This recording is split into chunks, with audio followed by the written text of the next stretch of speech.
Hello students. आज हम chapter 9 भोजन एवं स्वास्थ्य के बारे में पढ़ेंगे।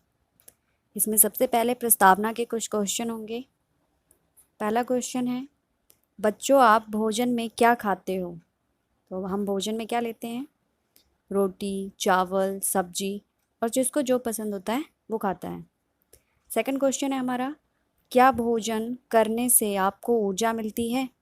तो भोजन करने से हमें क्या मिलती है? ऊर्जा मिलती है, जिसकी वजह से हम अपने कार्य को सुचारू रूप से कर पाते हैं। थर्ड क्वेश्चन है, दाल, सब्जी, अनाज से मिलकर कौन सा आहार बनता है? तो ये सभी भोजन हमारे मिलकर के क्या बनाते हैं? संतुलित आहार बनाते हैं। फर्स्ट हेडिंग है हमारी भोजन। वे सभी पदार्थ जिन्हें ग्रहण करके हमारा शरीर को ऊर्जा मिलती है उसे हम भोजन कहते हैं। नेक्स्ट हेडिंग है भोजन एवं भोजन की आवश्यकता। जिन भोज्य पदार्थों को ग्रहण करने से हमें ताकत मिलती है उन्हें भोजन कहते हैं।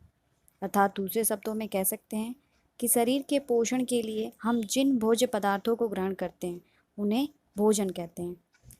भोजन शरीर की वृद्धि एवं विकास के लिए आवश्यक होते हैं और इन तत्वों को पोषक तत्व कहते हैं। नेक्स्ट हेडिंग है हमारी भोजन के कार्य। भोजन के कार्य क्या क्या हैं? भोजन हमारे शरीर के ताप को नियंत्रण बनाए रखता है, शरीर को ऊर्जा एवं शक्ति प्रदान करता है, मांसपेशियों को सक्रिय रखता है, शरीर की विभिन्न रोगों से रक्षा करना। नेक्स्ट हेडिंग है हमारी भोजन के स्रोत।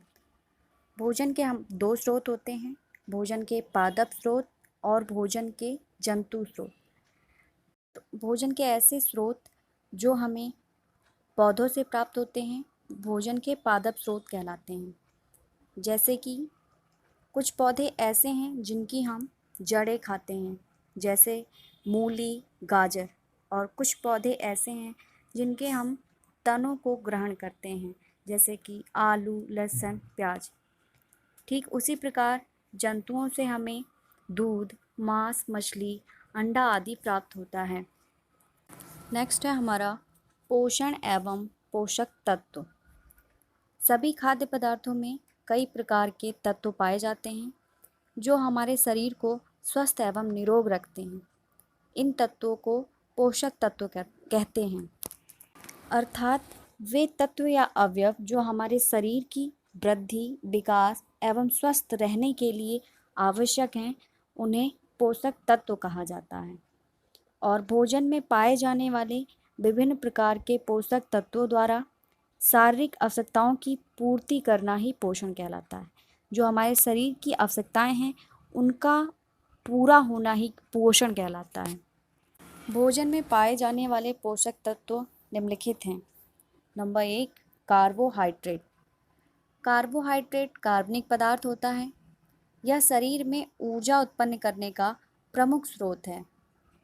मक्का, बाजरा, मोटे अनाज तथा चावल, आलू, केला ये सब कार्बोहाइड्रेट के मुख्य स्रोत हैं। सेकंड है प्रोटीन। प्रोटीन एक जटिल कार्बनिक पदार्थ है। चना, मटर, मूंग, मसूर, उड़द, सोयाबीन इत्यादि प्रोटीन की प्रमुख स्रोत हैं। अर्थात हमारी विभिन्न प्रकार की दालों में प्रोटीन उपस्थित होता है। ये शरीर के घावों को भरने के साथ साथ रोग प्रतिरोधक क्षमता को बढ़ाता है। नंबर 3 है वसा। वसा को शक्तिदायक ईंधन भी कहा जाता है। वनस्पति तेल, मूंगफली, सरसों, सोयाबीन आदि के तेल वसा के पादप स्रोत हैं। विटामिन्स एवं खनिज लवण।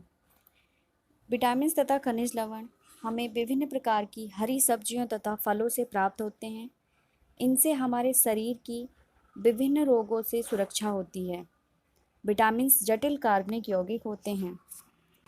खनिज लवण शरीर की क्रियाशीलता को बनाए रखने के लिए अल्प मात्रा में ही सही किंतु अनिवार्य रूप से खनिज लवणों का भोजन में होना आवश्यक होता है। जल। जल को अमृत कहा जाता है। जल हमारे जीवन का आधार है, हमारी अच्छी सेहत की कुंजी है। शरीर में 80% से ज़्यादा रोगों की वजह शरीर में जल की कमी होती है। हमारे शरीर का लगभग 60 से 70% भाग जल है। जल के कार्य। जल शरीर के तापमान को संतुलित करता है, त्वचा को स्वस्थ बनाए रखता है, त्वचा के भीतर के दूषित पदार्थों को पसीने के साथ बाहर निकालता है। जल पाचन के पश्चात शेष अपशिष्ट पदार्थों को शरीर से निष्कासित करता है। शेष पाठ का अध्ययन हम नेक्स्ट वीडियो में करेंगे। धन्यवाद।